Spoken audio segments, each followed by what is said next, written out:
Dear students, MRM মেথডের পক্ষ থেকে তোমাদেরকে স্বাগত জানাচ্ছি রাইট ফর্ম অফ ভার্বের পার্ট 4-এ। বেশ কয়েকটি গুরুত্বপূর্ণ রুল দিয়ে পার্ট 4 সাজানো হয়েছে। রুল কয়টি যথেষ্ট ইম্পর্ট্যান্ট, ইভেন যে কোনো প্রতিযোগিতামূলক পরীক্ষার জন্য খুবই ইম্পর্ট্যান্ট। রুল কয়টি উপভোগ করো। আর হ্যাঁ, যদি কেউ আমার চ্যানেলটিতে নতুন হয়ে থাকো তাহলে চ্যানেলটি সাবস্ক্রাইব করে নাও এবং লাইক, কমেন্ট এবং শেয়ার করতে ভুলে যেও না। ওকে, শুরু করা যাক ভিডিওটি। Deer learners, right form of ভার্বের রুল 18-এ তোমাদেরকে স্বাগত জানাচ্ছি। আমি মিজানুর রহমান মিরাজ। খুব গুরুত্বপূর্ণ একটি রুল, যেটা বিসিএস পর্যন্ত সকল প্রতিযোগিতামূলক পরীক্ষায় একান্ত প্রয়োজন। রুলটি দেখা যাক। এমন কিছু শব্দ বা শব্দগুচ্ছ রয়েছে যেগুলোর পরে সর্বদাই ভার্বের সাথে আইএনজি যুক্ত করতে হয়। সেগুলো হলো অর্থ, first, cannot help, could not help, with a view to, object to, look forward to, get used to, am used to, is used to, are used to, was used to, were used to, would you mind, prefer to ইত্যাদি।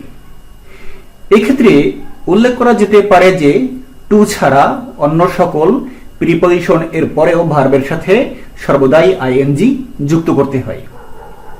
রুলটি আবারও আমরা একটু বুঝে নেই। আমরা আলোচনায় নিয়েছি যে বেশ কিছু শব্দ বা শব্দগুচ্ছ যেগুলোর পরে ভার্বের সর্বদাই আইএনজি যুক্ত করতে হয়। সেক্ষেত্রে আমরা অর্থ, first, cannot help, could not help, with a view to, object to, look forward to, get used to, এই যে am, is, are, was, are plus used to, এটাকে সংক্ষেপে বি ইউজড টু বলা যায়। আমি বি ইউজড টু টাকে, যে be used to, এটাকে ভেঙে কিন্তু am, is, am used to, is used to, are used to, was used to, were used to এভাবে বলেছি, আরো ভেঙে ভেঙে সহজ করার জন্য বলেছি।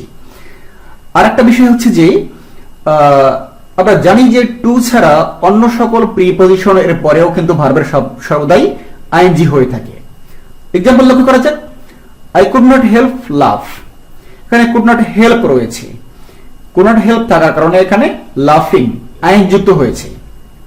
Next example, by read more we can learn more, এখানে বাই হচ্ছে একটা প্রিপজিশন। আমরা তো বলেছি যে টু ছাড়া অন্য সকল প্রিপজিশন এর পরে ভার্বের সাথে আইএনজি যুক্ত করতে হয়। যেহেতু বাই হচ্ছে একটি প্রিপজিশন, সেহেতু এখানে বাই রিডিং অর্থাৎ রিডের সাথে আইএনজি যুক্ত হয়েছে। আশা করি তোমরা রুলটা সবাই বুঝতে পেরেছো। Thank you.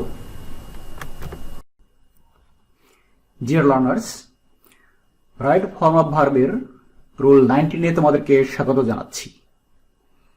আমি এমডি মিজানুর রহমান মিরাজ।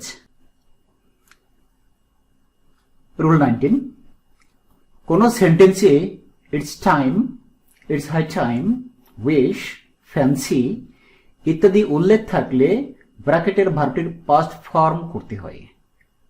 আবার বলছি, যদি কোনো সেন্টেন্সে it's time, it's high time, wish, fancy ইত্যাদি উল্লেখ থাকে, তাহলে ব্র্যাকেটের যে ভার্বটি থাকে সে ভার্বটির পাস্ট ফর্ম বা V2 করতে হয়।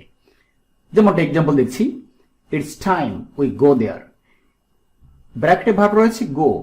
এখানে ইট ইজ টাইম থাকার কারণে ব্র্যাকেটের ভার্বটির কিন্তু ওয়েন্ট হয়ে গিয়েছে। আনসারটা আমরা ওয়েন্ট করেছি, কারণ হচ্ছে বাক্যটিতে ইট ইজ টাইম রয়েছে।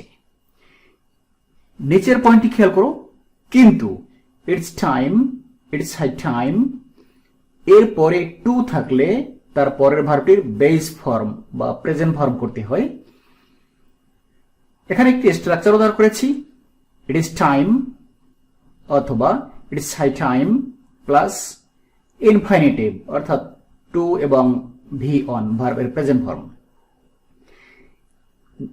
এই স্ট্রাকচারটিতে কিন্তু একটা বিষয় লক্ষণীয় যে এখানে কিন্তু সাবজেক্ট উল্লেখ নেই।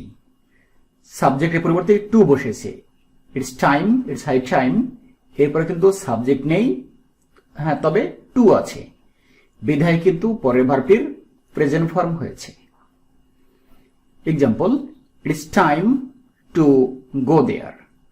এখানে কিন্তু সাবজেক্ট নেই, অতএব টু এর পরে কিন্তু আমরা জানি যে এমনিতেও শুধুমাত্র প্রিপজিশনের মধ্যে একটা মাত্র প্রিপজিশন হচ্ছে টু, যার পরে সর্বদাই ভার্বের প্রেজেন্ট ফর্ম হয়ে থাকে। অতএব ইটস টাইম টু গো দেয়ার, গো এখানে কারেকশনে হবে কি গো। তাহলে সামারি আকারে যদি বলি আমরা এভাবে বলতে পারছি যে it's time, it's high time যুক্ত বাক্যে যদি সাবজেক্ট থাকে তাহলে হয় ভার্বের পাস্ট ফর্ম, যেমনটা উপরে লক্ষ্য করেছি। উপরের এক্সাম্পলে ইটস টাইম উই ওয়েন্ট হয়ে গিয়েছে উই ওয়েন্ট দেয়ার, কিন্তু নিচের এক্সাম্পলে it's time to go there, এখানে ইটস টাইমের পরে সাবজেক্ট নেই, অতএব টু আছে এবং তারপরে কিন্তু ভার্বের বেস ফর্ম হয়েছে। Thank you. Dear learners, right form of ভার্বে তোমাদেরকে স্বাগত জানাচ্ছি। আমি মিজানুর রহমান মিরাজ। আমরা অ্যাজ দো, অ্যাজ ইফ বা উইশ যুক্ত বাক্যের স্ট্রাকচার দেখব এবং ভার্বের ব্যবহার দেখব। পরের রুলে আমরা সিন্স, অ্যাজ দো অথবা অ্যাজ ইফ যুক্ত বাক্যের ভার্বের ব্যবহার দেখব। লক্ষ্য করা যাক rule 20। As though, as if বা উইশ থাকলে ব্র্যাকেটের টু বি এর জায়গায় ওয়ার বসে। এটা কিন্তু যে কোনো পার্সনের জন্যই ওয়ার বসে। সাবজেক্ট আই হলেও ওয়ার বসে, সাবজেক্ট হি হলেও ওয়ার বসে, যে কোনো পার্সনের জন্যই ওয়ার বসে। একটা নির্দিষ্ট ব্যবহার। আবার বলছি, অ্যাজ দো, অ্যাজ ইফ বা উইশ থাকলে ব্র্যাকেটের টু বি এর জায়গায় ওয়ার বসে। এক্সাম্পল লক্ষ্য করা যাক, I wish I be a bird. I wish I be a bird, এখানে দেখতে পাচ্ছি যে উইশ রয়েছে, ব্র্যাকেটে বি রয়েছে, সঙ্গত কারণেই কারেকশনটি কিন্তু বি এর পরিবর্তে অয়ার হবে। খুব সহজ একটি রুল। Next রুলটি, rule 21। আমরা দেখতে পাচ্ছি প্রেজেন্ট ইনডেফিনিট অথবা present perfect plus sense as though, as if plus past indefinite. তার মানে প্রিয় শিক্ষার্থী বন্ধুরা, তোমরা একটি রুল এখানে সাজাতে পারো, লিখেও নিতে পারো। সবটির দিকে তাকাও, সবটি দেখলে রুলটি অনুমান করা যায়। সিন্স, অ্যাজ দো অথবা অ্যাজ ইফ যুক্ত বাক্যে, এগুলো কিন্তু since, as though, as if রয়েছে কিন্তু বাক্যের মাঝখানে। তো রুলটা এভাবে বলো যে সিন্স, অ্যাজ দো অথবা অ্যাজ ইফ যুক্ত বাক্যের প্রথম অংশ যদি প্রেজেন্ট ইনডেফিনিট অথবা প্রেজেন্ট পারফেক্ট টেন্সের হয়, তাহলে পরের অংশ অবশ্যই পাস্ট ইনডেফিনিট টেন্সের হয়। স্ক্রিনে স্ট্রাকচার সহ দেওয়া আছে, লক্ষ্য করো।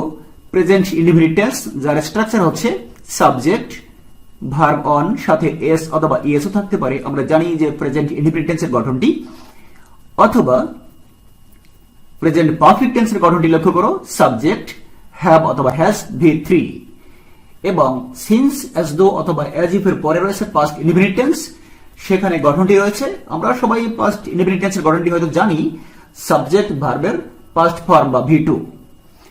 Example, he speaks as though he know all things. Know শব্দটাকে ব্র্যাকেট করা আছে, নো ভার্বটিকে কিন্তু ব্র্যাকেট করা আছে। আচ্ছা, হি স্পিক্স, স্পিক্স আছে কোন টেন্সে, এটা খেয়াল করে দেখো, তে চিহ্ন দিয়ে দেখিয়ে দেওয়া আছে, ওটা আছে প্রেজেন্ট ইনডেফিনিট টেন্সে। এমনকি subject third person singular number he হওয়ার কারণে ভার্ব এর শেষে এস বা ইএসও যুক্ত হয়েছে, অতএব এটা কোন টেন্সে আছে, এটা হচ্ছে প্রেজেন্ট ইনডেফিনিট টেন্সে। আচ্ছা, হি স্পিক্স, এরপরে আছে অ্যাজ দো। স্ট্রাকচারটিতে মাঝখানে since, as though, as if থেকে আমরা ওখানে অ্যাজ দো লিখেছি। অ্যাজ দো অর্থ হচ্ছে কি যেন, হি স্পিক্স সে কথা বলে, অ্যাজ দো যেন, হি নো অল থিংস। এখানে অ্যাজ দো এর পেছনের অংশ he speaks present indefinite tense হওয়ায় পরের অংশ সঙ্গত কারণেই পাস্ট ইনডেফিনিট টেন্সের হবে, এবং সেটা পাস্ট ইনডেফিনিট টেন্সের গঠনটা হচ্ছে সাবজেক্টের পরে ভার্বের পাস্ট ফর্ম বা V2। অতএব নো ভার্বটার পাস্ট ফর্ম হচ্ছে কি নো, KNEW, নো। অতএব কারেকশনটি হচ্ছে হি speaks as though he know all things. এবারে since, as though, as if এর আরেকটি সূত্র লক্ষ্য করা যাক, রুল 22। এখানে সিন্স অ্যাজ দো অথবা অ্যাজ ইফ যুক্ত বাক্যের প্রথম অংশ পাস্ট ইনডেফিনিট টেন্সের হলে পরের অংশ পাস্ট পারফেক্ট টেন্সের হতে হয়। পাস্ট ইনডেফিনিট টেন্সের গঠনটি হচ্ছে সাবজেক্টের পরে ভার্বের পাস্ট ফর্ম বা V2। লক্ষ্য করো ওখানে স্ট্রাকচারটি তীর চিহ্ন দিয়ে দেখিয়ে দেওয়া আছে।